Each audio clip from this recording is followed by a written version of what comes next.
El grueso de nuestro votante es núcleo duro de gente joven. No es un macrista desencarnado. Que no está en la grieta. Los jóvenes no están en la grieta. Los jóvenes no te compran la grieta. No se creyeron el duranbarbismo. Los jóvenes no quieren ni Macri ni Cristina, quieren Esper para Argentina. ¿Qué haces, Javier? ¿Qué tal, Placer Luis? verte. El placer es mío. Gracias por venir, por no. favor. ¿Todo bien? Todo bien. Has venido con libro. Sí, te traje un regalo. A ver. El Venga. más reciente. Libertad, libertad, libertad. Siempre con Diego. El texto de Javier, que intenta seguir insistiendo con tu ideario libertario, ¿no? Exactamente. Déjame preguntarte algo. ¿Cómo ves el episodio? Vine para eso. Pero no, de movida. El episodio Pindonga y Cuchuflito, que ahora al que sumó Macri, ¿sirve para algo o es zaraza? No, me parece que están distrayendo la discusión de cosas importantes, que es cómo sale este país adelante después de tanta decadencia. Que aparte es gravísimo, ¿no? Porque nos están empujando a votar entre dos empobrecedores. Macri nos empobreció y los 8 años de Cristina también fueron un desastre. Y esas son las opciones que tenemos. Si hay algo que me queda claro, es que la democracia argentina es una farsa. Porque cómo, digamos, o sea, tenés que elegir entre Drácula y Frankenstein. O sea, somos tan tontos que no sabemos elegir otra cosa. ¿Es indiscreto si te pregunto a quién vas a votar? Pues, digo, bueno, en realidad vos sabés que yo soy anarcocapitalista, siento un profundo desprecio por toda la corporación política, con lo cual, es más, hasta es un contrasentido cuando yo voto, porque voto en un aula que se llama libertad, y estoy obligado. Con lo cual creo que te contesté con eso, ¿no? Me queda totalmente claro, me queda totalmente. Dame diagnóstico a dónde estamos en este momento económico, porque el gobierno se empieza a decir, estamos en un veranito, se tranquilizó el dólar, 44 pesos de 18 cuando sumieron, la inflación está bajando, vamos al 40% de inflación. Dame diagnóstico dónde estamos, Javier. Bueno, en realidad la economía está en una situación extremadamente delicada. Vos lo que estás viendo, por ejemplo, en el tema del dólar, tiene las típicas características de un programa de estabilización transitorio. O sea, ¿cómo sería un programa de estabilización, digamos, que verdaderamente es robusto? Una de las características es cae fuertemente la tasa de interés, se monetiza la economía, baja la tasa de inflación y la economía se empieza a expandir. Cuando vos ves eso, no está pasando. Está teniendo lo que se llama el comportamiento de un programa de estabilización transitorio. ¿Por qué? Porque la tasa, después de saltar, empieza a bajar, pero después pega la vuelta, o sea, hace una U, y como vos tuviste un Sandleris 1 y ahora estás en un Sandlerin 2, bueno, en realidad vas de vuelta hacia una U, pero donde el piso de la tasa de interés es más alto que el que tenías hace, punto 1. Punto 2, ¿qué te pasa con el tipo de cambio? El tipo de cambio pega un salto, se estabiliza, ¿sí? Baja un poquito, o sea, se empieza a apreciar y después pega la vuelta de nuevo. Hoy. Ok, lo dijiste vos. ¿Y qué tenemos en materia de actividad? En materia de actividad, la mejora que vos estás viendo es lo que los economistas también llamamos un rebote técnico, o más vulgarmente el rebote del gato muerto. Claro. Es decir, la mejora que vos estás viendo para el segundo trimestre tiene que ver con que estás comparando con un dato muy malo. Pero eso al oficialismo lo alienta a creer que tocamos piso y que podemos estar dando vuelta. Déjame te interrumpa para los que somos burros en economía como el que te habla. Vos decís, es un parche. Paraste preventivamente la hemorragia, pero no hay nada severo para evitar que siga drenando la sangre. Y algo que se estás diciendo, que lo escuché muchas veces de ustedes, que es el rebote del gato muerto, que es si yo arrojo desde una altura a un gato que está muerto, hay una suerte de rebote, pero el gato sigue muerto. Exactamente. Y eso, el tema es que cuando vos mirás lo que se llama índice de difusión, que son la cantidad de series que aportan positivamente a la expansión del PBI, está en el 20%. Quiere decir que una vez que se te diluya el efecto del campo, hay que ver si efectivamente el resto de la economía empieza a traccionar. Evidentemente hay gente que se entusiasma porque mejora la confianza del consumidor, mejora la confianza del gobierno. ¿Por qué? Y porque se estabilizó el dólar. Pero en el dólar también hay factores que son estrictamente transitorios jugando, ¿no? Primero, a ver, con una tasa de en torno al 60%, eso no es un indicador de salud para la economía, punto 1. Ahí de vuelta te interrumpo. Nosotros nos acostumbramos a estos disparates, ¿no? En el mundo, ¿de cuánto es la tasa que acá se paga 58%? No, esa tasa puede estar en el 2%, 3%. digamos, 6% se hizo un país que tiene inflación relativamente alta. O sea, estamos al horno con papa. Bueno, porque en Argentina, digamos, la tasa de interés, en la tasa de interés intervienen una serie de factores. Uno tiene que ver con lo que se llama la preferencia temporal. Es decir, cuánto vos estás dispuesto, digamos, para pasarte de no consumir hoy a consumir mañana. O sea, eso se llama preferencia temporal. Nosotros que los argentinos somos fanáticos del corto plazo, eso es un número que pesa bastante. Después tenés otro factor que tiene que ver con el riesgo país. Y después tenés otro factor para llegar a la tasa en pesos que tiene que ver con la inflación.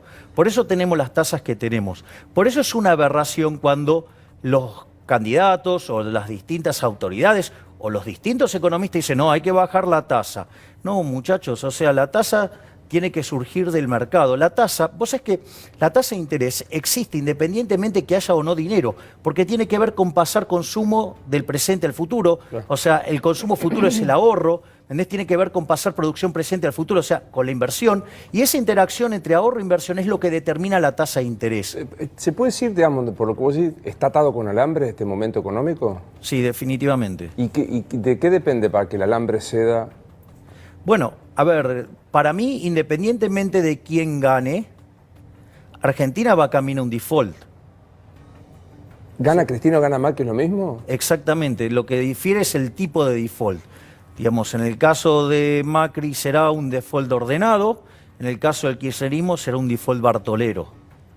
Pero el default es inexorable. A ver, Argentina para poder pagar la deuda, ¿sí? Olvídate de meter en la cuenta a los jubilados, olvídate de meter el Banco Central, cosa que a mí no me cae nada simpático. Claro, pero bueno, si fuera esa la deuda la que reconoce el gobierno como deuda, vos necesitarías tener para pagar esa deuda un superávit primario de 3,5 puntos del PBI, asumiendo que no suba la tasa de interés, asumiendo que la economía puede crecer sistemáticamente al 3%. Está claro que son supuestos muy fuertes, ¿no? Bueno, vos para poder repagar necesitas un superávit primario de 3,5 puntos del PBI. Hoy Argentina, si cumpliera todo a rajatabla con lo que pide el Fondo Monetario Internacional y llegara al superávit primario nulo, en rigor ese superávit está logrado porque vos tenés licuación de partidas. O sea, partidas que se están licuando por la inflación, pero es pan para hoy, hambre para mañana. ¿Qué quiere decir esto? Que aun cuando vos llegues a la meta, el resultado estructural de Argentina es negativo en 1,5 puntos. O sea, una vez que pase todo este efecto, sí, estás a 1,5 puntos abajo. ¿Qué quiere decir eso? Que vos para poder ser solvente necesitas un ajuste de 5 puntos del PBI. Claro, no. Ahora, déjame que voy para atrás. ¿Alguien está hablando de eso? Nadie, cero. Bueno, entonces se llama piña. Pero vos sí, eso es default. Vos sí, vamos a defaultear. ¿Qué te dice el gobierno? El gobierno dice, lo que podemos hacer en todo caso es rediscutir los plazos. Y Alberto un poco lo mismo. Dice, nos tenemos que sentar y decir, en estos términos no podemos pagar. ¿Existe la posibilidad de que... Eso es default. Eso es default. Si yo te digo, a ver, yo te vendí un título. Te dije que te lo iba a pagar con determinadas condiciones. En tal fecha. Exacto, y ahora te lo acorro. Eso es default. Es decir, si vos querés cobrar en ese momento, no cobrás. O sea, te estoy reestructurando la deuda. Esa es la palabra amigable del default. Es más, cuando dicen nosotros le vamos a replantear los plazos al fondo, siendo el Fondo Monetario un acreedor privilegiado, ¿qué le queda para el pobre tenedor de bonos? Contame, de la deuda que se tomó, el gobierno dijo, no tuvimos más remedio que buscar deuda en el Fondo Monetario Internacional porque no nos prestaban más los privados y porque nos hacía falta este dinero. Pero buena parte de esa deuda fue a parar a cuestiones estructurales. ¿Es verdad eso? No. ¿Para qué sirvió la plata que...? No.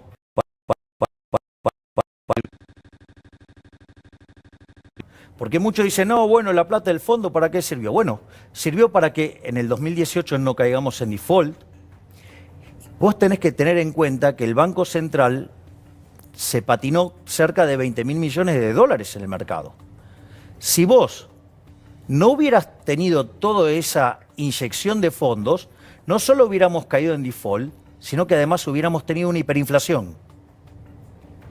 O sea, la plata que nos prestaron el año pasado y este año sirvió para evitar la hiper y el default. Claro, sirvió para evitar una catástrofe. Ahora la pregunta es, ¿qué estamos haciendo para poner la economía en orden? ¿Qué reforma estructural salió? Ninguna. Ninguna. Entonces, Digamos, ¿qué intención hay de poner en caja el desmesurado gasto público? Ninguna. Entonces, ¿qué nos pueden bajar de impuestos? Nada. Es decir, de hecho, si vos pensás esto, fíjate la perversidad de lo que fue el ajuste de la economía en el último año, si yo comparo trimestre contra trimestre, primer trimestre contra primer trimestre. Argentina, que tenía un desequilibrio de cuenta corriente. Vos sabés que cada vez que una economía tiene más de 4% de déficit de cuenta corriente en términos de PBI, es altamente probable que vos tengas algún problema. Si vos además tenés déficit fiscal, vas a tener problemas, y si vos tenías un déficit fiscal como el que tenía Argentina consolidado, la piña era cantada. Primer punto. Avanza el señor Marcos Peña sobre la independencia del Banco Central, espanta a la gente, la economía que se venía expandiendo del 4,5 terminó cayendo 2,5, la inflación mayorista que venía al 12 terminó en 75, la inflación minorista que venía al 18 terminó en 47, el tipo de cambio saltó 120%, la actividad económica con ese derrumbe hizo que cayera el empleo, por decirlo de alguna manera, se generó desempleo, el salario real cayó 12 puntos porcentuales. Yo todavía recuerdo a aquellos que me insultaron porque fui a la marcha de Moyano que dije que cuando sacaban la cláusula gatilla era para perjudicar a los trabajadores. No vino nadie a pedirme disculpas, ¿eh? Y no solo eso, sino que como consecuencia de esto, ¿qué pasó? Te aumentaron los pobres, te aumentaron los indigentes. Y si no hubiéramos ido al fondo, teníamos una hiper y un default. Ese es el contexto. Ahora, fíjate esto. Quiere decir que si vos tenías un problema de déficit de cuenta corriente, tenés un problema que vos tenés desahorro de la economía. Por eso estás usando ahorro del mundo. El déficit de cuenta corriente es que tenés te falta ahorro que estás tomando en el mundo. Sí. Entonces eso se compensa ¿cómo? Aumentando el ahorro doméstico, por decirlo de alguna manera. Entonces, ¿lo podés hacer con el sector privado? La verdad que el sector privado argentino es el que más ahorra en el mundo. Sí, claro. Entonces, lo tenés que hacer o bajando impuestos, discúlpame, y bajando el gasto público mucho más para que mejore el número, ¿sí? O sea, que todo el ajuste tenía que recaer en el sector público. Cuando vos mirás en el sector público, no ajustó nada. Si no ajustó nada en el sector público, quiere decir que le transfirió todo el ajuste al sector privado, que es la brutal devaluación que nos licuó el salario en dólares, con lo cual ahora no podemos consumir nada porque somos tremendamente pobres, el gasto público no se movió, el consumo privado cayó 10%, las importaciones 25 y la inversión 25. Es decir, se ajustó todo menos para que no ajuste ¿quién? El que tenía que Estado ajustar. Javier, vamos a la piña. El default era una piña. Hay 3 camarógrafos que representan a muchísima gente que son laburantes de todos los días. Explícale a los 3 chicos que te están enfocando qué piña vos crees que nos podemos llegar a dar.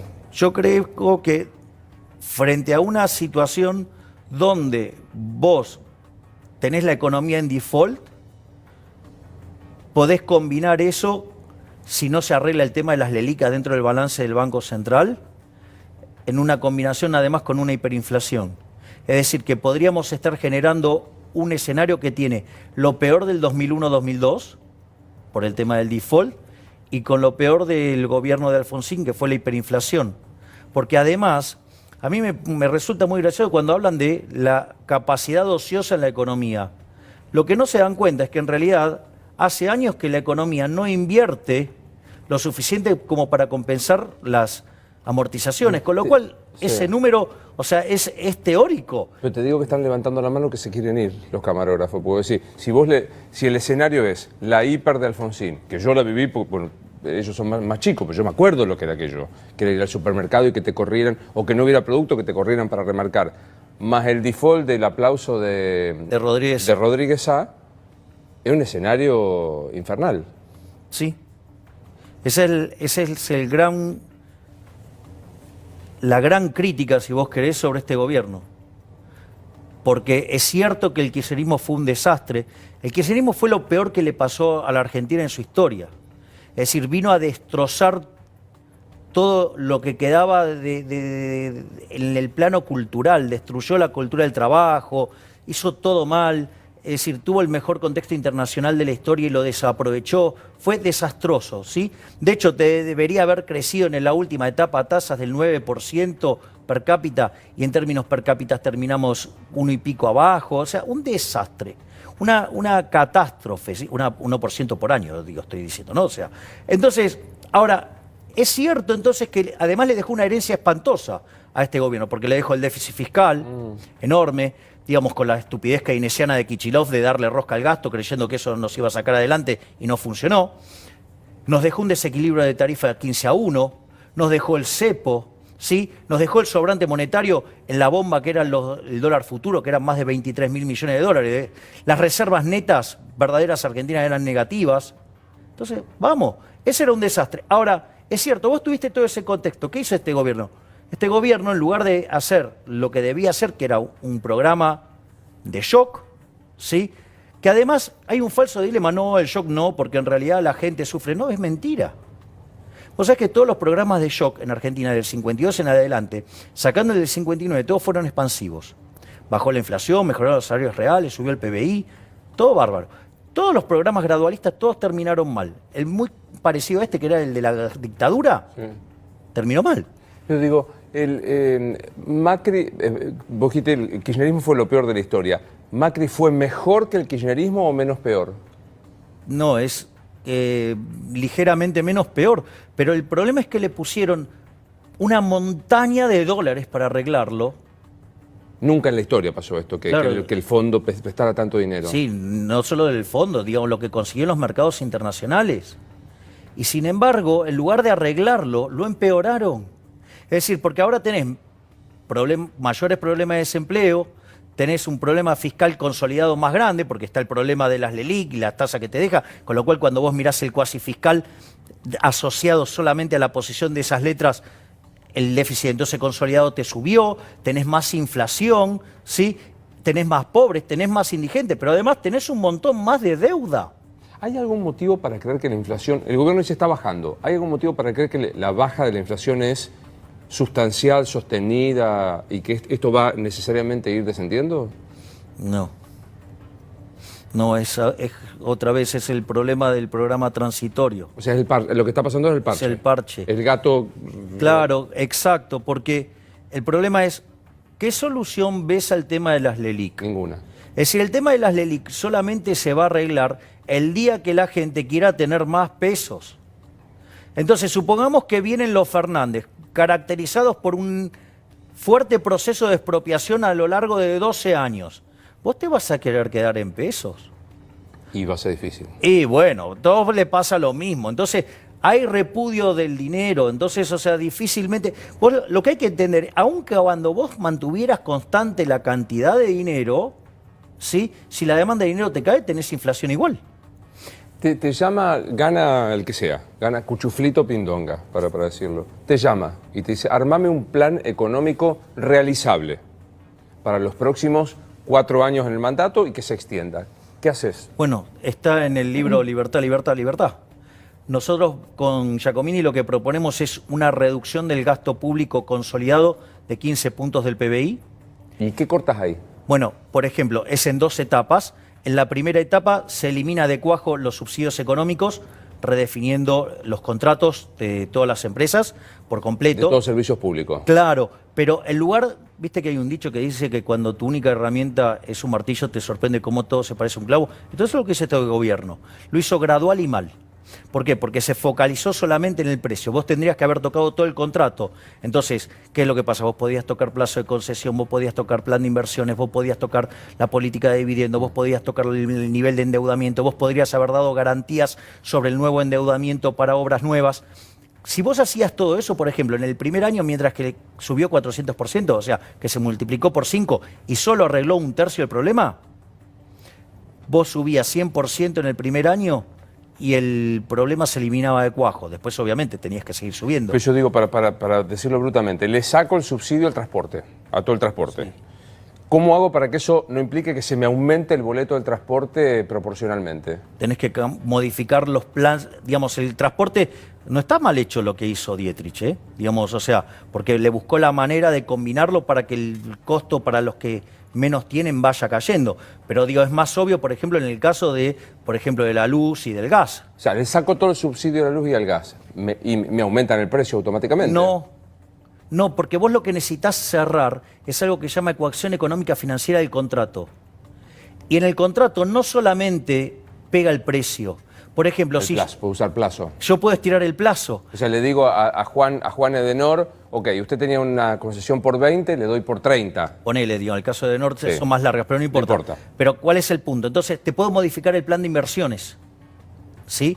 Por ejemplo, vos podías darle garantías sobre nueva deuda tal que la tasa de interés le baje sustancialmente. Vos le podés permitir que se endeude más, con lo cual el costo del capital, o sea, la tasa que efectivamente termina pagando la empresa baje. Entonces, eran un montón de medidas que lo que hacían era evitar que el impacto en precios sea tan alto. Bien, ahí primera tenemos medida. una parte. Le sacaste los subsidios. La otra es eliminar las transferencias discrecionales, tanto de nación como a provincia, como la de provincias a municipios. O sea, eso también, digamos, que es la plata que gastan discrecionalmente cuando quieren torcer la voluntad popular. ¿Sí? Ese es el segundo punto. El tercer punto, ¿sí?, sería eliminar también de cuajo la obra pública, yendo a un esquema de iniciativa privada a la chilena. Eso oscila entre 9 y 10 puntos del PBI. O sea, no más el Estado interviniendo en la realización de rutas, puentes u hospitales. ¿Acaso los cuadernos no me dan la razón? Esa es la primera parte del ajuste. La segunda parte del ajuste, como vos esto lo tenés que, ¿esto qué hace? Vos para mejorar la solvencia intertemporal necesitas mejorar 5 puntos el resultado fiscal. Entonces, pensá que ahí ya, por ejemplo, ya podrías estar bajando impuestos por 5 puntos del PBI. Si vos sacás, por ejemplo, permitís el ajuste por inflación, eliminás el impuesto a las ganancias reinvertidas, eliminás ganancia mínima y presunta, o sea, eliminás toda una serie de impuestos, vos podías generar ese ahorro. ¿Para qué? Para inyectarlo adentro de las empresas. Una vez que vos inyectás eso en las empresas, el incentivo ¿cuál es? A invertir. Con la economía creciendo, entonces, por ejemplo, vos te podés ahorrar 2,5 puntos del PBI en términos de gasto de personal con programas de retiro voluntario. En la medida que la economía crece, los vas pasando al sector privado. Con lo cual, no solo que dejan de ser parásitos en el sector público, sino que además se vuelven productivos y además se van del sector público con plata porque cobraron el retiro voluntario como si hubieran sido echados. En tu plan económico, ¿qué haces con el dólar que en la Argentina es un fenómeno extrañísimo? Digamos, que supone un termómetro de confianza. Me parece que Argentina no es digna de tener moneda. ¿Hay que abolir el peso? Sí. De hecho, nosotros en nuestra propuesta la idea es eliminar el Banco Central. Eso me queda claro. Y que comerciamos en la moneda que vos quieras.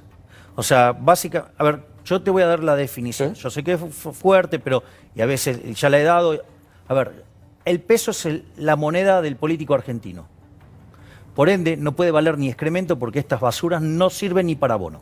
¿Ok? Ese es el punto, esa es mi definición.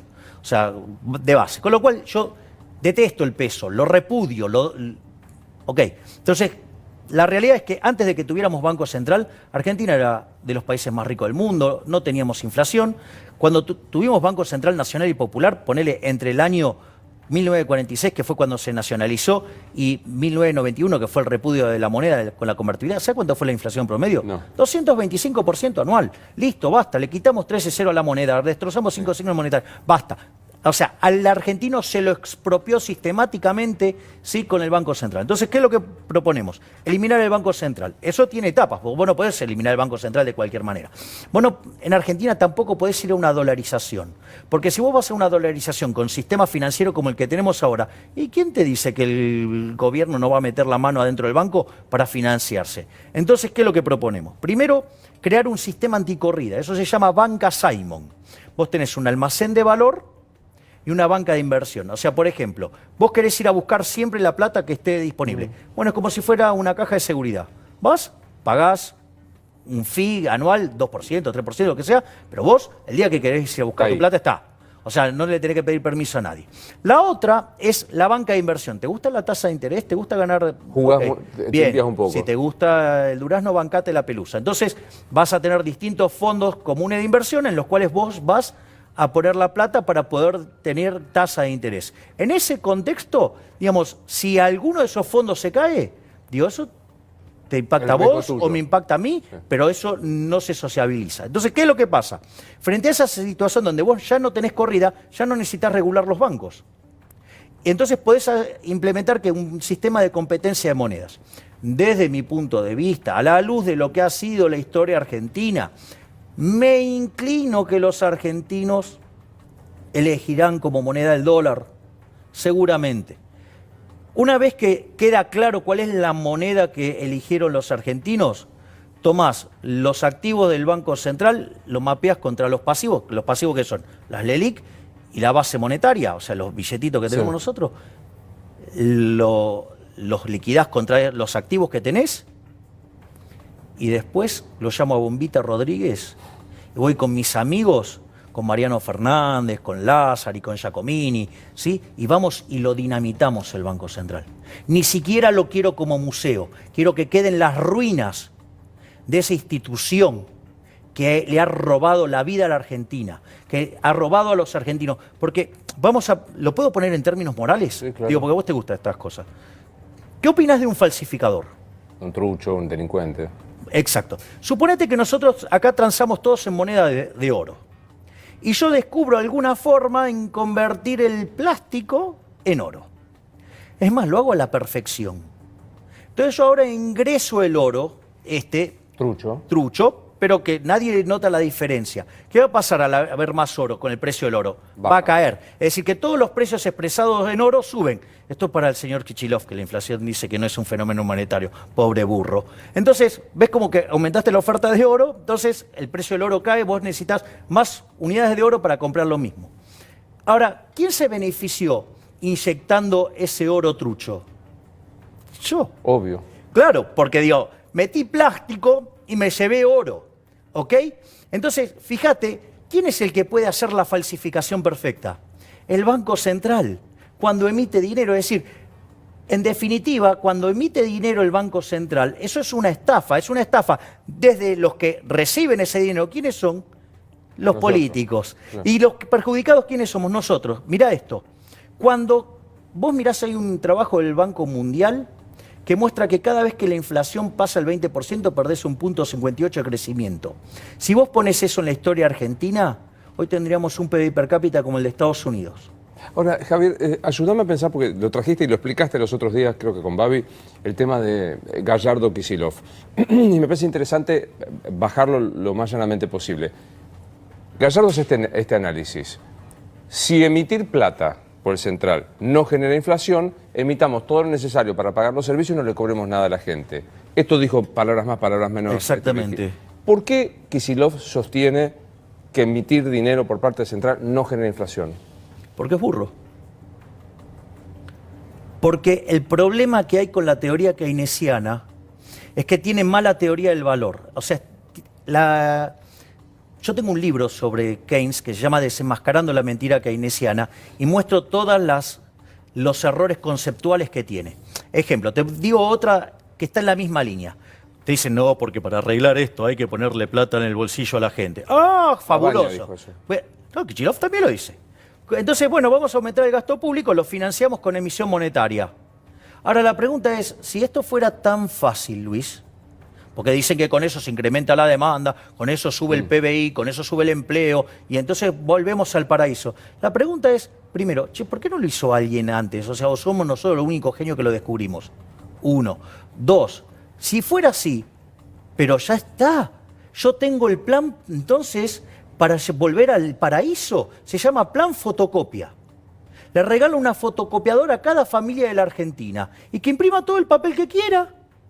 Te das cuenta que es una estupidez, que no resiste el menor análisis. Es decir, es un problema de construcción teórica. El keynesianismo es un error teórico.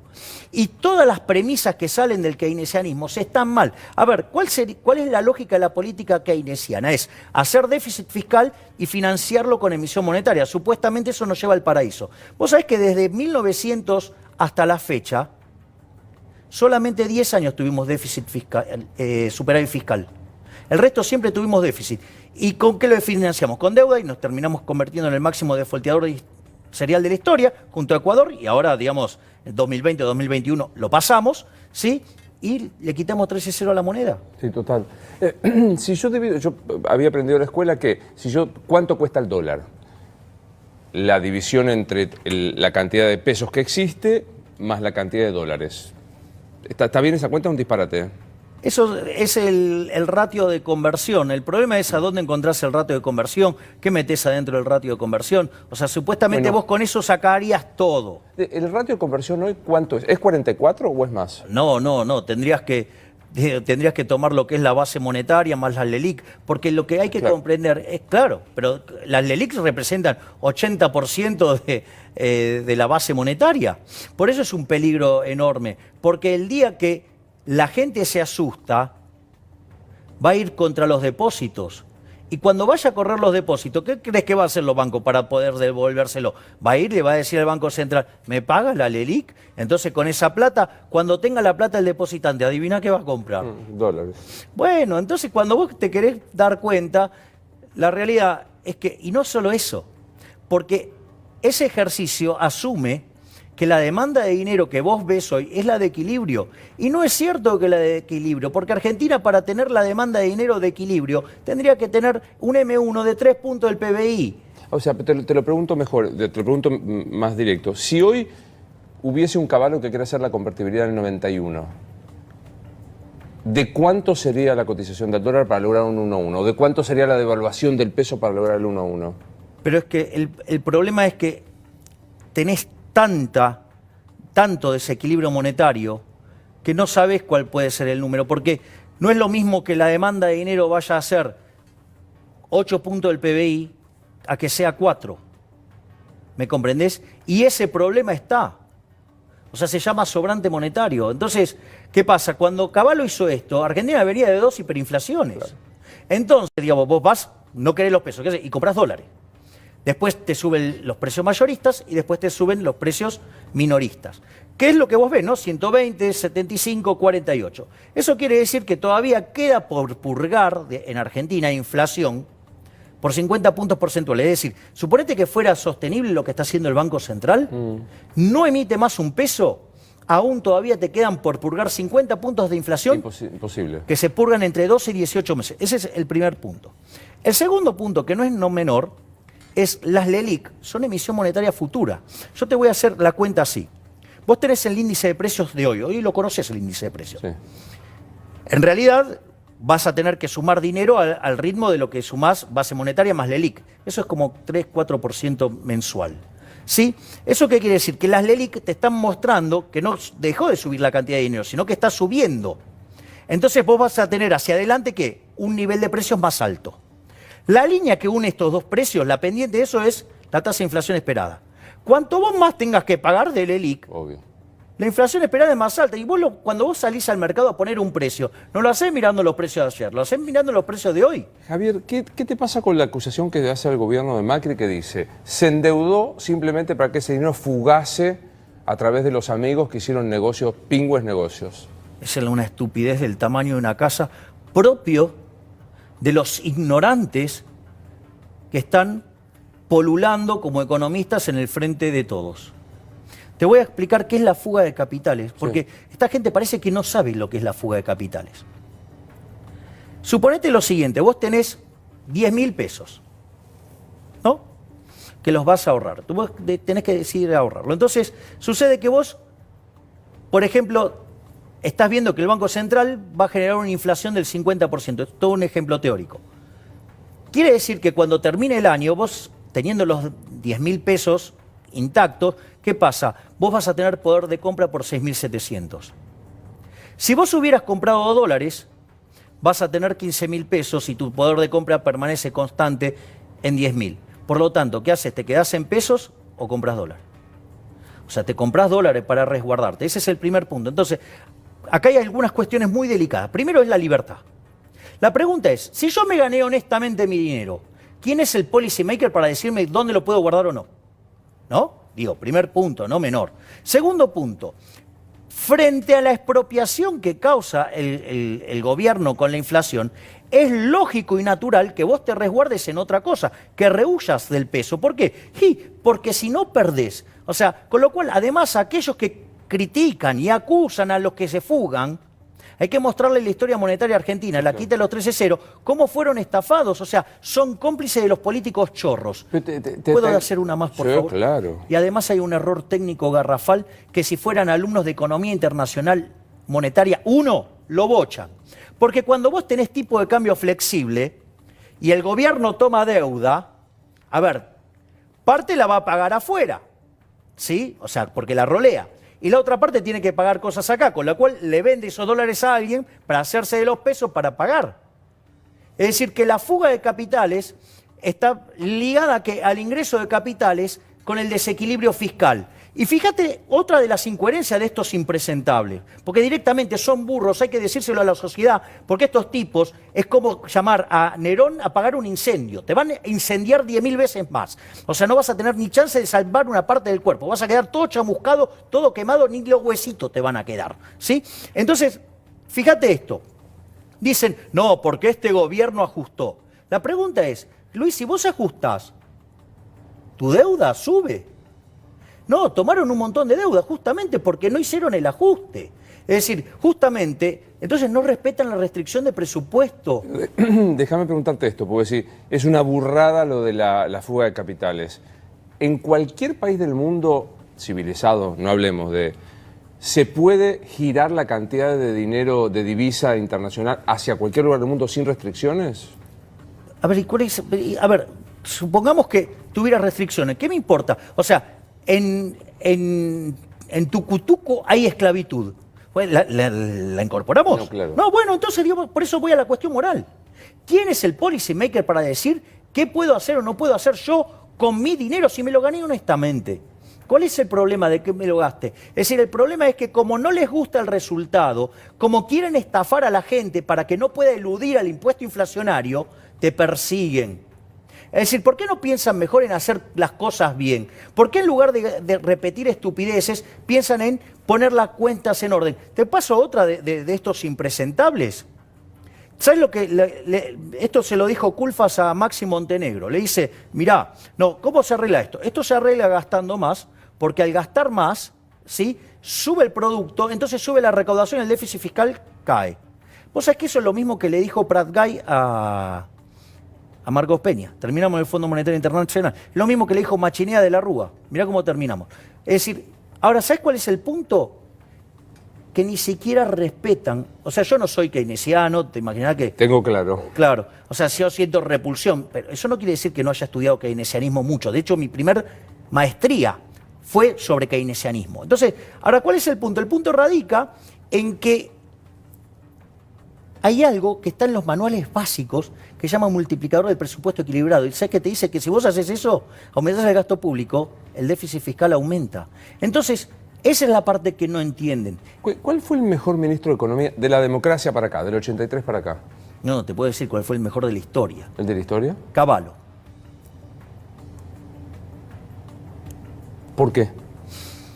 Mirá, yo iba a la cancha de chiquito, bastante grande también fui, y había un cantito que decía que el equipo XX, que lo querías ningunear, iba a salir campeón el día que las vacas vuelen y que en Argentina baje la inflación. O sea que bajar la inflación en Argentina era algo tan difícil como ver las vacas volando. Cavallo lo hizo. Cavallo lo hizo. Es decir, Cavallo, digamos, cuando vos, hay un trabajo de Gerardo de la Paulera, Betsiques y Digoin, que se llama Passing the Buck, y utiliza un indicador desarrollado por Barro que se llama índice de presión macroeconómica. Entonces eso te permite comparar todos los gobiernos de la historia argentina. ¿Sabes cuál es el mejor gobierno de la historia argentina? El de Menem, el primero. Y vos decís, no, bueno, pero el segundo fue malo. Sí, está tercero. ¿Ok? ¿Cómo logró esto? Digamos, la convertibilidad fue genial. ¿Por qué? Porque de un día para el otro te bajó la inflación. Va, de un día para el otro. Sí, es una metáfora. Pero en los términos argentinos fue de un día para el otro. Claro, porque pensá que nosotros veníamos con una hiperinflación con Alfonsín en el 89, en torno al 5.000%. En lo que es los fines del año 90 y el inicio del 91, la hiper de Menem arriba de 1.000. Entonces, vos, ¿qué pasa? Eso venía la economía con un nivel de desequilibrio enorme. Y en el año 93... O sea, pasado un año y medio, sí, porque es de abril del sí, 90. Sí. Primero de abril del 91 empezó la convertibilidad. Exactamente. En el año 93, Argentina ya era el país con menos inflación del mundo. Ahora, mi pregunta es esta. ¿Cuál fue el costo? Porque arrasó te lo dice alguien que viene de Rosario, como por ejemplo la actividad productiva de las pequeñas y medianas, digamos, fue tremendo el efecto económico, el efecto social. Bueno, ahí, primero, durante la convertibilidad se creció genuinamente. De hecho, la primera etapa de la convertibilidad se creció muy fuertemente. O sea, el problema está en otro lado. ¿En dónde? Imagínate. En el Estado. Ahora digo, Cristina emitió, Macri se endeudó, Menem vendió las joyas de la abuela. Sí, es cierto, pero también es cierto que las empresas públicas no funcionaba ninguna. O sea, vos te quedabas sin gas en invierno, te quedabas el sin teléfono tardabas años 28 años, ¿sí? Con lo cual, digamos, ¿qué joya vendió? Si no valía nada eso. Es decir, valieron a la luz de que te iban a respetar el contrato. ¿Sabes qué era lo que te aseguraban cumplirte? La ecuación económica financiera del contrato. Lo que decías vos al comienzo, esta cosa de rediscutir, ¿Te das cuenta sacar que vos, subsidio. ¿te das cuenta que vos no sos burro? No, yo soy recontra burro. No. Te has tenido sentado acá algunos que son burro de verdad. ¿Quién es el más burro de todo? Kichilov. Hagamos un ranking de burro. Para vos, Kicillof. ¿Después? Pero De los economistas que vos ves, digamos, sean del gobierno, sean digamos, de los que han tenido así como una enorme difusión. de los que, por ejemplo, los del Frente de todos me parecen burros. Todos burros. Sí, porque son todos keynesianos. ¿Y del gobierno? Prat-Guy es espantoso. Duhovne está dentro de... ¿Qué valoración tenés de Duhovne? Menos que de Prat-Guy. ¿Pero por qué? ¿Pero qué hizo?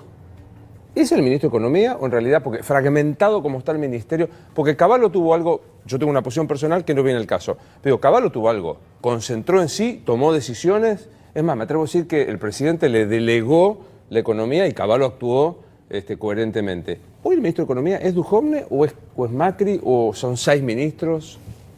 No, la sensación que yo tengo es que el ministro de Economía es Marcos Peña, que es otro que no sabe nada de economía. O sea, va en el ranking de los burros para vos de economía. Obvio, pero bueno, pero tiene un atenuante, no estudió economía. Pero es politólogo y a los politólogos les gusta el keynesianismo. Porque la trampa, vos sabés que esto es tremendo, es una trampa letal. Porque suponete que viene un político honesto, un supuesto muy fuerte. Y que además vamos a otro supuesto recontra fuerte, que es, le interesa arreglarle el problema a la gente. Sí, estás haciendo un esfuerzo, me estás haciendo hacer un esfuerzo intelectual no menor. Exacto, digo, después de esto empezás a transpirar sangre. Claro. Pero como a mí me gusta, ¿viste? Este tipo de cosas, es para que no te sientas tan mal por lo inquisidor que fuiste hace 2 años. Honesto y que quiere solucionar el problema de la gente. Entonces llama a 2 economistas, llama a un keynesiano y llama a un libertario, como liberal libertario. Entonces los dos le dan un diagnóstico y dice, bueno, ¿qué hago? Porque es un tipo de acción. Entonces el keynesiano, mirá lo que le dice. Mire, usted es la continuidad del brazo de Dios. Usted tiene en sus manos el milagro de la multiplicación de los panes. Malditos los productores de pizarrón que no permiten ver las maravillas que hace el keynesianismo de la mano del gasto público. O sea, usted derroche que eso va a funcionar bárbaro. Vendría a ser la consigna. Esos Keynes. Claro. Ahora viene Hayek, o Mises, o Rothbard, y le dice, ¿qué hago? Pícatelas, el problema sos vos. ¿A quién crees que va a contratar? Obviamente al keynesiano. Ahora, ¿querés ver los niveles de hipocresía? ¿Puedo contar una anécdota personal? Claro. Yo debo recibir en mi Instagram cerca de 100 a 200 mensajes por día. Obviamente atiendo 10. Tengo que laburar, ¿viste? Cada tanto, o sea, ¿no? Claro. digo, algunos me dicen, no, 10 son pocos. Venía vos a contestarlo. Sí, claro. Ahora, fíjate esto, me escriben muchos chicos o chicos de secundaria. Entonces, este caso es buenísimo. Un chico de la secundaria, el profesor de literatura, hablando de las maravillas del keynesianismo, porque además era la política del kirchnerismo, que el keynesianismo, entonces le vendía el keynesianismo. Entonces, el chico, digo, seguidor mío, no tiene mejor idea que levantar la mano y rebatirle un argumento utilizando Tus argumentos. los argumentos liberales. Al chico, digamos, el profesor lo maltrata, lo insulta. Esto pasa más de lo que te imaginas. y le dice que al otro día va a ir y le va a explicar la maravilla del keynesianismo y el multiplicador. El chico va y me escribe, y por esas casualidades es el mensaje que yo abro, de los 10 que abro. Entonces le digo, mira, vamos a hacer esto. Vos tenés que leer 2 cosas. Vos tenés que leer un libro que se llama La economía en una lección, en especial la primera lección, que se llama La lección, y después un capítulo que se llama Los beneficios de la destrucción, que es la falacia de la ventana rota, que básicamente lo que hace es mostrar que el keynesianismo es un error teórico. Le digo, ahora, cuando vos le cuentes esto a tu profesor, como les vas a estar tapando, entonces la situación se va a poner complicada. Entonces yo te propongo que lo expongas a la evidencia empírica. Igual te sugiero que hables con tu papá, porque esto no puede que no termine bien. Entonces, no, vos contame. Bueno, ok. Vos tenés que hacer esto. Vos le decís, mire, profesor, no hay problema. Usted dice esto, yo tengo otra visión, vamos a hacer esto. ¿Por qué no lo llevamos a la práctica? Si él cree en eso, obviamente te va a decir que sí. Entonces, proponés ir con todos tus compañeritos a donde está el auto de tu profesor y todos con piedras, romperlo todo a piedrazos. Con lo cual vas a romperle los vidrios, la chapa, el neumático, digamos, claro, eso va a estimular la industria del vidrio, del acero. El mecánico, el chapista. Claro, entonces va a generar tanta riqueza según el multiplicador que va a poder tener un auto 5 veces mejor. ¿Sabe dónde terminó, chico? En la dirección. Me tengo que despedir. Hay una película que me gusta mucho cuyo protagonista le pregunta a la mujer, ¿hay alguna posibilidad, por pequeña que sea, de salvar lo nuestro? Dice el protagonista. ¿Hay alguna posibilidad, por pequeña que sea, de salvar la economía en los próximos años? No. No, tenés un desequilibrio fiscal colosal y todos hablan de gastar más. Tenés una presión fiscal imposible, para el que está en blanco es 70%. ¿Sí? Si vos tomás la empresa modelo de Argentina, tiene la presión fiscal más alta del mundo, porque si ajustás por inflación, digamos, la relación de impuestos-ganancias sería enorme. ¿Sí? ¿Y acá de qué te hablan? De más gasto público, nadie te habla de bajar los impuestos, o sea, siempre todo en favor de los políticos. O sea, de vuelta, ¿y qué te piden? Estado presente. O sea, te piden más pedófilo en el jardín de infantes. Libertad, libertad, libertad es el libro de Javier Milei y Diego Giacomini. Gracias, amigo. Gracias a vos. Nos estamos viendo. Esto es Luis Novarecio Entrevista. Hasta la próxima. ¿A quién votamos? Es para el presidente. Ser presidente es ser presidente. Es ser presidente. Quiero que comience a gobernar. ¡Viva la libertad, carajo! ¡Es presidente!